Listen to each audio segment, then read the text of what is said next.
Everyone, welcome to railway study अड्डा। आज हम लोग नया टॉपिक को स्टार्ट करेंगे जो है अम्ल, भस्म और लवण। इस टॉपिक से हम लोग अपने क्लास का शुरुआत करेंगे। ये जो पीडीएफ यूज़ किया जा रहा है ये जीके जीएस मस्ती बाय जगदेव सर का पीडीएफ यूज़ किया जा रहा है, जो कि Bihar SSC, SSC, railway, Bihar दरोगा, बिहार पुलिस, इन सारी एग्ज़ाम्स के लिए बहुत इम्पॉर्टेंट है। तो चलिए हम लोग क्लास को आगे बढ़ाते हैं।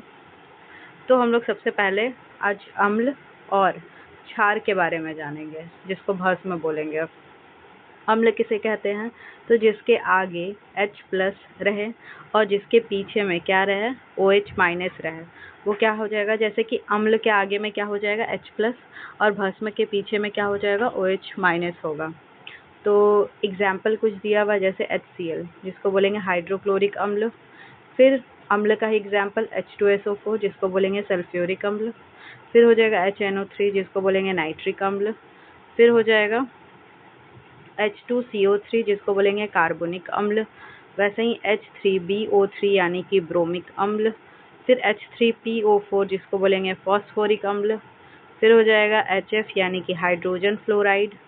वैसे ही हाइड्रोजन आयोडाइड, फिर हाइड्रोजन ब्रोमाइड। फिर और एग्जाम्पल है जो आगे में दिया हुआ है, जैसे कि हाइड्रोजन मतलब HClO यानी क्लोरस अम्ल। फिर वैसे ही HClO2 यानी कि क्लोरस अम्ल, HClO3 यानी कि क्लोरिक अम्ल। ये सारा क्या है? तो अम्ल है। वैसे ही क्षार का कुछ एग्जाम्पल देख ले रहे हैं। तो क्षार का हम लोग जाने जिसके पीछे में क्या हो, OH हो। तो जैसे LiOH यानी लिथियम हाइड्रोक्साइड। वैसे ही NaOH यानी सोडियम हाइड्रोक्साइड। वैसे ही KOH यानी पोटेशियम हाइड्रोक्साइड। वैसे ही PbOH का होल ट्वाइस यानी लेड हाइड्रोक्साइड। वैसे ही BeOH का होल ट्वाइस यानी बेरियम हाइड्रोक्साइड। वैसे ही MgOH का होल ट्वाइस यानी मैग्नीशियम हाइड्रोक्साइड। वैसे ही CaOH का होल ट्वाइस यानी कैल्शियम हाइड्रोक्साइड।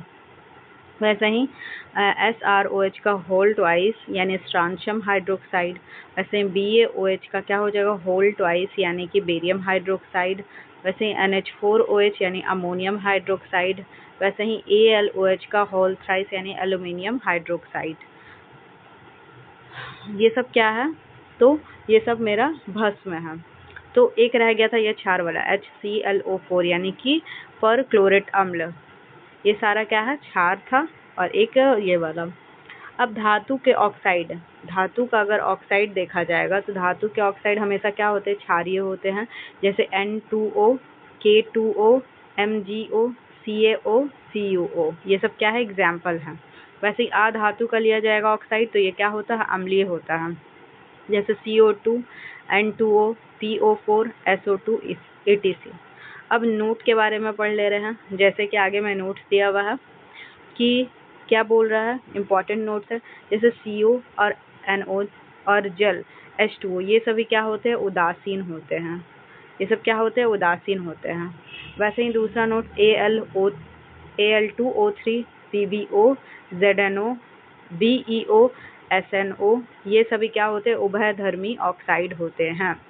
अब पूछेगा उभयधर्मी क्या होता है?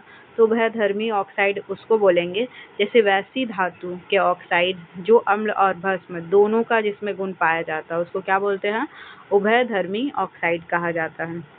जैसे एग्जाम्पल हो जाएगा आपका ZnO यानी कि जिंक ऑक्साइड। वैसे ही Al2O3 यानी कि एल्युमिनियम ऑक्साइड। वैसे ही PbO यानी कि लेड ऑक्साइड। जैसे SnO यानी कि टिन ऑक्साइड।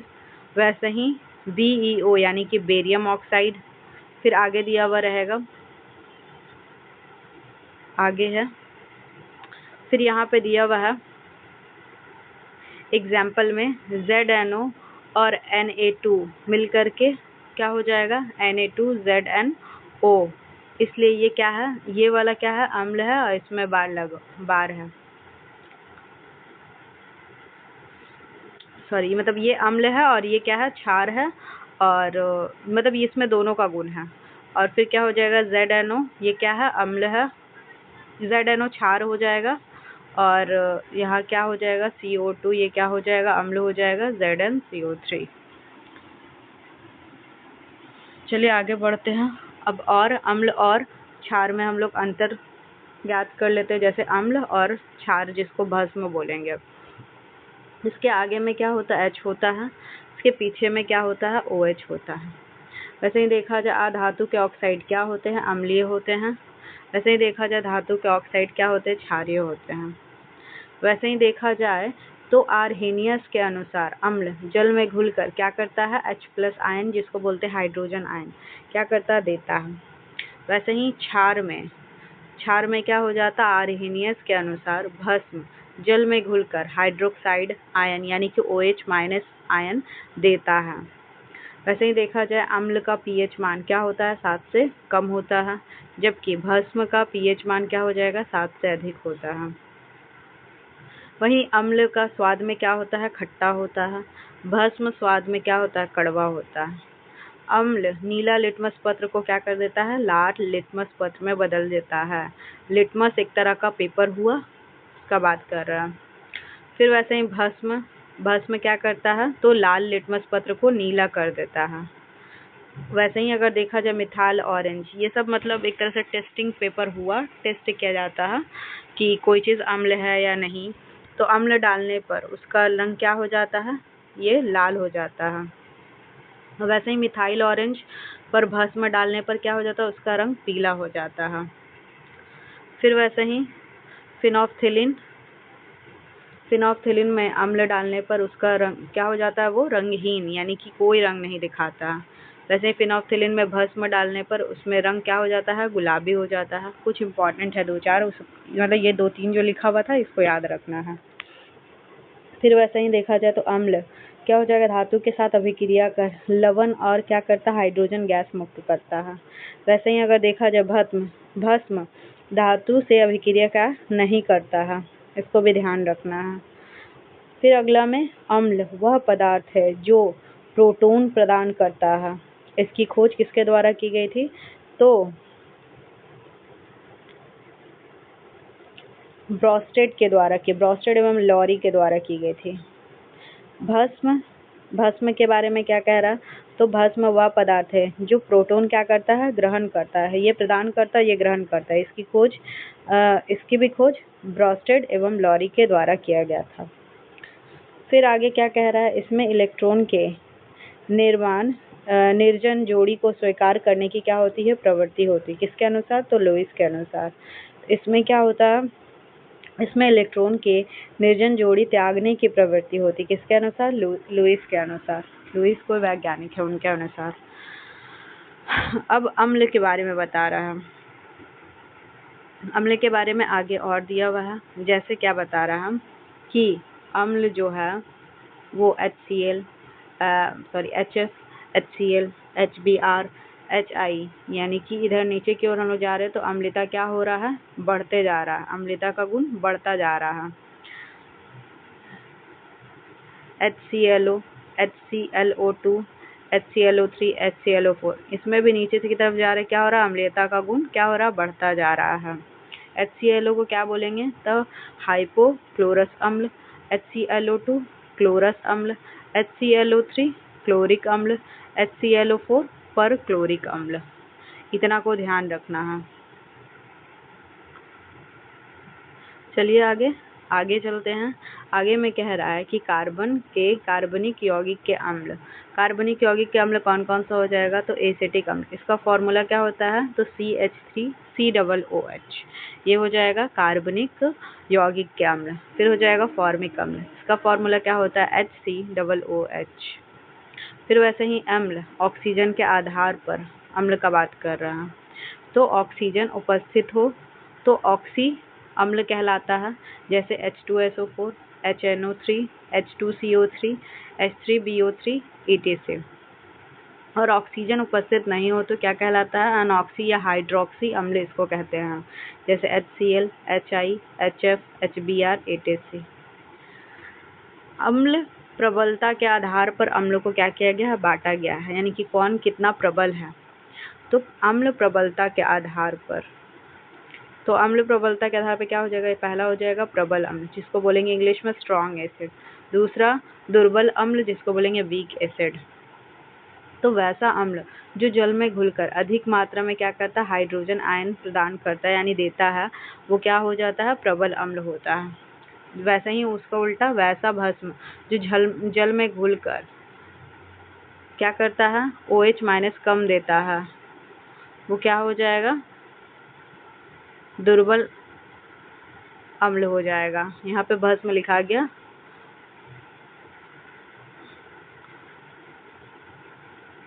और यहाँ पे हाइड्रोजन ही होगा, हाइड्रोजन आयन OH लिखा गया है गलती से, और यहाँ पे ये भस्म अम्ल हो जाएगा, को ध्यान रखना है। जैसे कि यहाँ पे क्या हो जाएगा फिर, HCl, H2SO4, HNO3, ये सब क्या है, तो ये खनिज है, खनिज अम्ल भी इसको कहा जाता है, क्योंकि ये मतलब बहुत स्ट्रांग होता है। वैसे ही इसमें दिया हुआ है H2CO3, H3BO3, H3PO4, CH3COOH, HCOOH, HClO4, HClO3, HClO2, वैसे ही HClO2, HClO, ये सब क्या है, तो दुर्बल अम्ल हुआ। वैसे ही देखा जाए, अब नोट, कुछ इम्पॉर्टेंट नोट है। जैसे नोट क्या है, तो नोट ये है कि HF जो है, हाइड्रोक्लोरिक अम्ल, ये सबसे कम प्रबल अम्ल होता है, यानी कि सबसे कम प्रबलता, यहाँ पे इसकी प्रबलता बढ़ते जा रही है, यानी कि इसमें जो हम लोग हेलोजन ग्रुप वाला के साथ अभिक्रिया करता है उसमें, तो फिर क्या हो जाएगा, HCl, ये इसको क्या बोलेंगे, हाइड्रोक्लोरिक अम्ल, इसका उससे ज़्यादा HBr का उससे ज़्यादा हाइड्रोब्रोमाइड अम्ल, HI, हाइड्रो आयोडाइड अम्ल सबसे प्रबल होता है, सबसे ज़्यादा प्रबल। भस्म को प्रबलता के आधार पर भी क्या करते हैं हम लोग, बांटते हैं, तो इसके आधार पर भी भस्म कितने तरह का हो जाएगा, 2 तरह का हो जाएगा। एक हो जाएगा प्रबल भस्म, जिसको स्ट्रॉन्ग बेस बोलेंगे, वैसे ही दुर्बल भस्म, जिसको वीक बेस बोलेंगे। तो प्रबल भस्म किसको बोलेंगे, वैसा भस्म जो जल में घुलकर हाइड्रोक्साइड आयन देता है, यानी OH-। फिर वैसा ही वैसा भस्म जो जल में घुलकर कम मात्रा में क्या करता है, हाइड्रोक्साइड आयन को प्रदान करता है, उसको क्या बोलते हैं, दुर्बल भस्म कहते हैं। तो इसका भी एग्जाम्पल देख लेते हैं। तो इसका एग्जाम्पल क्या हो जाएगा, तो इसका एग्जाम्पल हो जाएगा LiOH, NaOH, KOH, RbOH, CSOH, यानी सबसे प्रबल भस्म कौन सा है, CSOH है। भास्मिक गुण क्या हो रहा है, ऊपर से नीचे जाने पर क्या हो रहा है, बढ़ता जाता है। ये सभी क्या है, तो ये सभी प्रबल भस्म है। अब वैसा ही देखा जाएगा तो ये सभी दुर्बल है, जैसे B2OH का होल ट्वाइस, MgOH का होल ट्वाइस, CaOH का होल ट्वाइस, SrOH का होल ट्वाइस, NH4OH, CuOH का होल ट्वाइस, AlOH का होल थ्राइस, ये सभी कैसा भस्म है, तो ये सभी दुर्बल भस्म है। ये सभी में क्या होता है, ये सभी मतलब सबसे नीचे वाला क्या है, मजबूत है, इसको ध्यान रखना है।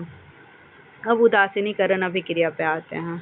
उदासीनीकरण अभिक्रिया किसको कहते हैं, तो उदासीनीकरण अभिक्रिया वैसी रासायनिक अभिक्रिया जिसमें अम्ल और भस्म मिलकर क्या बनते हैं, लवण और जल बनाते हैं, उसको क्या बोलते हैं, उदासीनीकरण अभिक्रिया कहते हैं।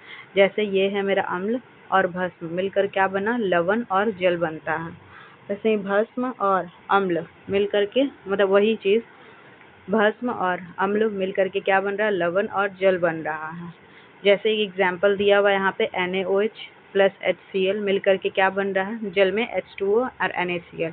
वैसे KOH HNO3 मिलकर के क्या बन रहा है, KNO3 और H2O, ये जल हो गया।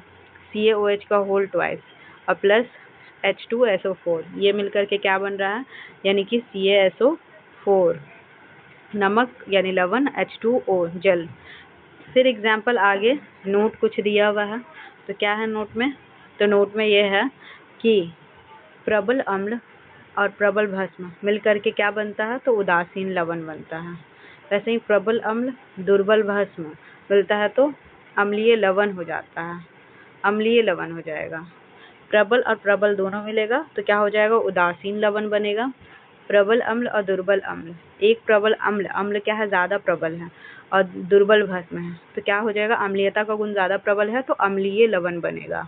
याद रखना है, प्रबल भस्म और दुर्बल अम्ल मिलेगा तो भास्मिक लवण बनेगा, क्योंकि भस्म में ज़्यादा प्रबलता है। दुर्बल अम्ल और दुर्बल अम्ल मिलेगा तो उदासीन लवण बनेगा। इसको ध्यान रखिएगा, पूछ देता है कभी कभी। अब चलिए हम लोग आगे चलते हैं। अब लवण, लवण का पीएच मान क्या होता है। जैसे इसको हम लोग मापने के लिए क्या करते हैं, तो देखते हैं 7 उदासीन लवण हो जाता है, 7 से कम अम्लीय लवण होता है, 7 से अधिक क्या होता है, भास्मिक लवण होता है। ध्यान रखना है। जैसे अब यहाँ पे बता रहा अम्लीय लवण और अम्लीय लवण, भास्मिक लवण जिसको क्षारीय लवण बोलेंगे, और उदासीन लवण, और ये हो जाएगा प्रबल अम्ल। इसमें बता रहा है कि अम्लीय लवण कौन सा हो जाएगा, NH4Cl, CaCl2, AlCl3, फिर हो जाएगा FeSO4, CuCl2, CuNO3, ZnSO4, ZnCl2, ZnNO3। ये सब क्या है, अम्लीय लवण है। वैसे ही अगर देखा जाए भास्मिक या क्षारीय लवण तो NaCN, NaPO4, K2CO3, KCN, Na2O3। और उदासीन का अगर देखा जाए तो उदासीन लवण NaCl, KCl, CaCO3, MgCO3, KNO3, Na2SO4, K2SO4, वैसे ही ZnCO3, Na2NO3। और प्रबल अम्ल का देखा जाए तो प्रबल अम्ल HCl, H2SO4, HNO3। प्रबल भस्म का देखा जाए तो प्रबल भस्म कौन सा होता है, तो NaOH, KOH, LiOH। ये सब हो जाएगा। आई होप कि इतना सबको समझ आ गया होगा। अब आगे बढ़ते हैं। अब बता रहा है लवण की पहचान।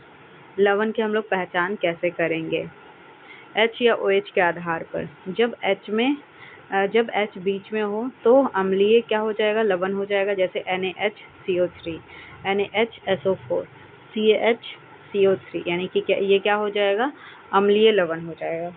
जब OH बीच में हो तो क्या हो जाएगा, ये क्षारीय यानी भास्मिक लवण हो जाएगा। BaOHCl, CaOHCl2, MgOHCl2। फिर जिसमें ना तो H ना ही OH हो तो वो उदासीन लवण हो जाएगा। जैसे NaCl, Na2SO4, KCl, CaCO3। I hope कि इतना सबको समझ में आ गया हो। अब हम लोग पीएच स्केल के बारे में पढ़ेंगे। पीएच स्केल की खोज किसके द्वारा की गई थी, तो पीएच स्केल टॉपिक क्या है, पीएच स्केल की खोज किसके द्वारा की गई थी, तो सोरेनसन के द्वारा की गई थी। और कब की गई थी, 1909 में। इसका फुल फॉर्म क्या हो गया, फुल फॉर्म हो गया पावर ऑफ हाइड्रोजन। क्या होता है, पावर ऑफ हाइड्रोजन, यानी हाइड्रोजन की पावर को बताता है। तो ये यहाँ पे पहला क्या हो जाएगा, ये यहाँ से 7, 0 से लिया जाता है कितना तक, 15 तक। 7 ये क्या हो जाता है, उदासीन होता है। इधर साइड हम लोग बढ़ेंगे तो क्या हो जाता है, अम्लता बढ़ती, अम्लता गुण बढ़ता है। इधर साइड जाएंगे तो क्षारीयता का गुण बढ़ता है। फिर यहीं पे दर्शा दिया है 3.5 से लेकर के 7 तक का ये दुर्बल अम्ल है, ये प्रबल अम्ल 3.5 तक का 0 से। वैसे ही ये इधर जाने पर दुर्बल भस्म है और इधर प्रबल भस्म है। आई होप कि इतना सबको समझ आ गया होगा। अब हम लोग आगे बढ़ते हैं। pH प्लस POH बराबर क्या होता है, 14 होता है। यदि pH का मान क्या है, 5 है, तो POH कितना होगा, तो pH प्लस POH बराबर 14। तो pH 5 दिया हुआ है, इसको x मान लेंगे बराबर 14। x बराबर क्या हो जाएगा, 14 - 5, यानी कि पावर ऑफ OH का मान क्या हो जाएगा, तो 9 हो जाएगा। समझ में आ गया होगा। वैसे ही दिया हुआ POH का मान 8 दिया हुआ है, तो pH कितना होगा, प्रबल अम्ल है या दुर्बल, ये बताना। pH प्लस POH बराबर क्या हो गया, 14। H प्लस 8 बराबर 14, तो x बराबर 6।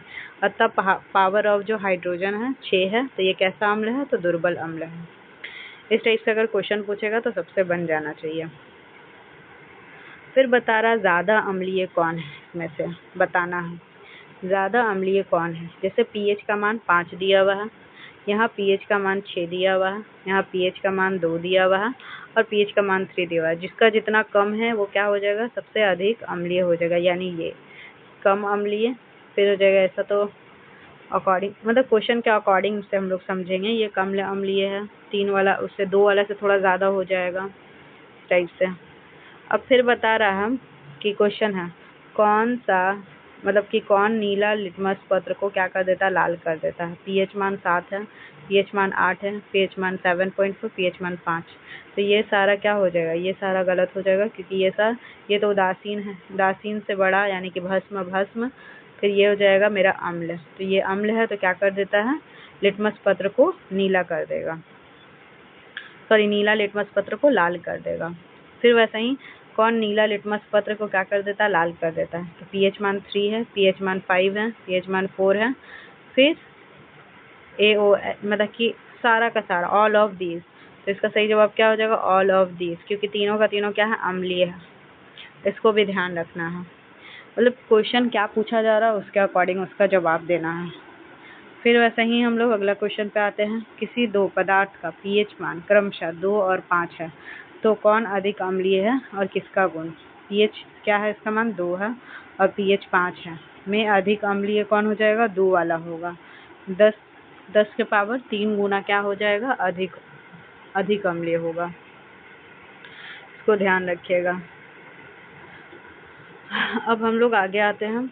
जैसे बता रहा, जो अम्ल और भस्म का गुण दर्शाता है उसको क्या बोलते हैं, सूचक कहते हैं। जो अम्ल और भस्म का गुण दर्शाता है, जैसे सूचक में प्राकृतिक सूचक, कृत्रिम सूचक और ऑल्फैक्टरी, यानी ये वाला सूचक ऑल्फैक्टरी सूचक। तो यहाँ पे हो जाएगा प्राकृतिक सूचक। प्राकृतिक सूचक में क्या हो जाएगा, लिटमस हम लोग प्रकृति से प्राप्त करते हैं, हल्दी, बंदा गोभी, चुकंदर, ये सब से हम लोग क्या करते हैं, मतलब अम्ल या भस्म का गुण को क्या करते हैं, जान पाते हैं। वैसे ही कृत्रिम में कौन सा हो जाएगा, मिथाइल ऑरेंज, फिनोप्थिलीन। वैसे ही फैक्ट्री वाला से प्याज हो जाएगा, वेनिला इत्र हो जाएगा, लवंग या जिसको लौंग का तेल बोलेंगे वो हो जाएगा। अब अम्ल सांद्रता के आधार पर, सांद्र यानी कि कोई चीज गाढ़ा है, तनु यानी कि पतला है।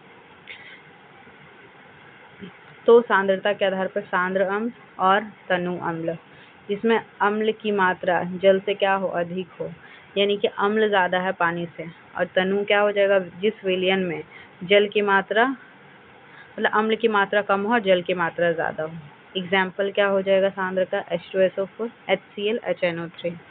वैसे ही तनु का HCO3, CH3, COOH। वैसे ही अगर देखा जाए, अम्ल प्लस धातु मिलकर के लवण और हाइड्रोजन आयन देता है। अम्ल प्लस भस्म मिलकर के लवण और जल बनता है। अम्ल और धातु के जो कार्बोनेट या बाइकार्बोनेट है वो मिलकर के लवण, जल और CO2 गैस को क्या करते हैं, निकालते हैं। वैसे ही पदार्थ के बारे में अब हम लोग जान लेते हैं कि कौन सा पदार्थ का जो गुण होता है वो किस तरह का होता है। तो पदार्थ और वो किस तरह का अम्ल है, तो खट्टा या खट्टा फल जिसको बोलेंगे नींबू या संतरा, तो किस तरह का हो जाएगा, तो सिट्रिक अम्ल हो जाएगा।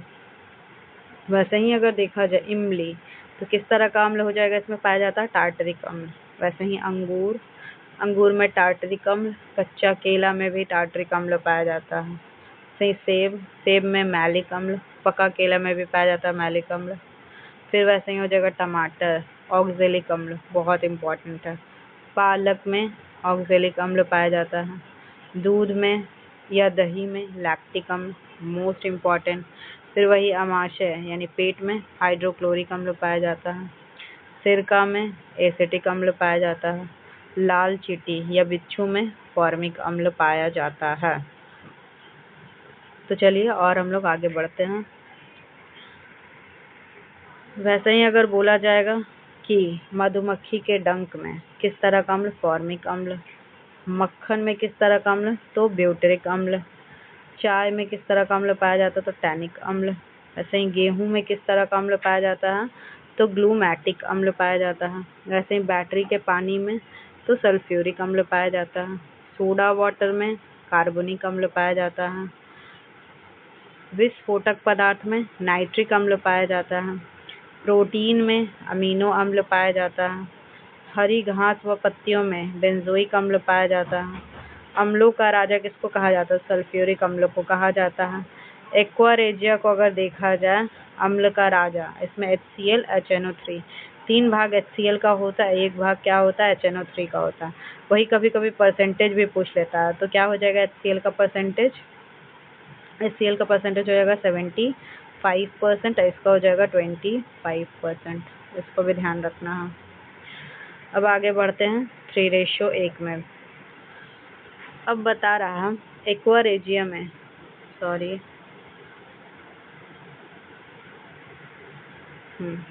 एक्वारेजियम में सोना और प्लैटिनम भी क्या होता है, घुला देता है एक्वारेजियम सोना और प्लैटिनम को। कुछ इम्पॉर्टेंट वैल्यू दिया हुआ है पीएच मान का, जैसे नींबू का पीएच मान क्या होता है 2.4, अम्ल वर्षा का कितना होता है 5.6, संगमरमर का, जिसको कुष्ठ रोग भी कहा जाता है क्योंकि संगमरमर को क्या कर देता है, पीला कर देता है, इसको ध्यान रखना है। दूध का पीएच मान क्या होता है, तो दूध का होता है 6.5। जल का, अशुद्ध जल का क्या होता है, अशुद्ध जल उदासीन होता है, इसीलिए इसका पीएच मान 7 होता है। वैसे CO का क्या होता है, इसका भी 7 होता है और ये उदासीन होता है। पसीना का क्या होता है, तो 7.3 होता है। रक्त का क्या होता है, मोस्ट इम्पॉर्टेंट, बहुत बार पूछा हुआ है, 7.4। फिर वैसे ही चूना पानी का देखा जाए तो 11 होता है। इतना आपको याद रखना क्योंकि यहाँ पे जो लिखा हुआ है वो बहुत इम्पॉर्टेंट ही वाला लिखा हुआ है। अब चलिए आगे बढ़ते हैं। जैसे मिल्क ऑफ मैग्नीशिया का दिया हुआ है, मिल्क ऑफ मैग्नीशिया का क्या रखना है, याद रखना है, इसका फॉर्मूला भी MgOH का होल ट्वाइस और इसका पीएच मान 10.5 होता है। अब यहाँ पे कुछ पदार्थ दिया हुआ है, उसका रासायनिक सूत्र, जैसे कि पदार्थ में क्या हो जाएगा, नमक, जिसको टेबल सॉल्ट बोलते हैं, यानी कि NaCl, क्या हो जाएगा इसका सूत्र NaCl। कास्टिक सोडा का क्या होता है, NaOH होता है। सबको एकदम ये पूरा टॉपिक ही समझ लीजिए, थोड़ा ध्यान से पढ़ने का है, मल्टीपल टाइम्स पढ़ने का है। कास्टिक पोटाश, बहुत बार ये सब पूछता है, पोटाश KOH हो जाएगा। बिना बुझा हुआ चूना, मोस्ट इम्पॉर्टेंट, बिना बुझा हुआ, फिर चूना पत्थर, तीनों एकदम इतना कंफ्यूज करने वाला रहता है कि मत पूछिए। तो क्या हो जाएगा, बिना बुझा हुआ चूना का, जिसको हम लोग कली चूना बोलेंगे। बिना बुझा हुआ रहे तो CaO, बुझा हुआ चूना पूछे जिसको भखड़ा चूना बोलते हैं, तो क्या हो जाएगा CaOH का होल ट्वाइस, यानी कि बुझा हुआ, बिना बुझा CaO और बुझा हुआ क्या हो जाएगा CaOH का होल ट्वाइस। चूना पत्थर या जिसको चौक बोलेंगे, खड़िया बोलेंगे या संगमरमर बोलेंगे, CaCO3 का मतलब CaCO3 हो जाएगा बस। यानी कि अब पूछ ले रहे हम एक बार, बिना बुझा CaO, बुझा हुआ चूना CaOH का होल ट्वाइस, वैसे चूना पत्थर CaCO3। वैसे ही पूछेगा खाने वाला सोडा, जिसको हम लोग बेकिंग पाउडर बोलते हैं, उसका क्या हो जाएगा, तो खाने वाला का NaHCO3। धोने वाला में याद रखिएगा वाटर, कोई भी चीज़ धोने के लिए हम लोग पानी का यूज़ करना पड़ता है, तो इसमें वाटर का मॉलिक्यूल, मतलब वाटर का ये लगा रहेगा 10 मॉलिक्यूल, यानी कि Na2CO3 × 10H2O, कन्फ्यूज़ नहीं होना है। वैसा ही दिया हुआ है ग्लोबल सॉल्ट का हो जाएगा Na2SO4 × 10H2O। बोरेक्स का, तो बोरेक्स का हो जाएगा Na2B4O7 × 10H2O। बोरेक्स का फिर से एक बार सुनिए, Na2B4O7 × 10H2O, ध्यान रखिएगा।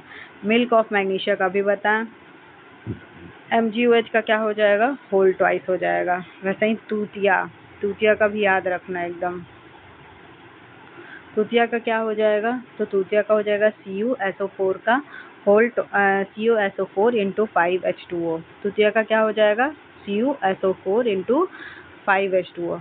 वैसे ही जिसको बोलेंगे नीला कशिश या इसी को नीला थोथा बोलेंगे, इसको तूतिया यही होता है, यानी CuSO4 × 5H2O। एक होता है हरा कशिश, जिसको हरा थोथा बोलते हैं, FeSO4 × 7H2O। याद रखना, हरा कशिश या हरा थोथा, FeSO4 × 7H2O। एक और होता है सफ़ेद कशिश, जिसको सफ़ेद थोथा बोलते हैं, ZnSO4 × 7H2O। वैसे ही क्या हो जाएगा, एक होता है इप्सम सॉल्ट, क्या हो जाएगा, MgSO4 × 7H2O। वैसे ही क्या होता है, जिप्सम होता है, CuSO4 × 2H2O।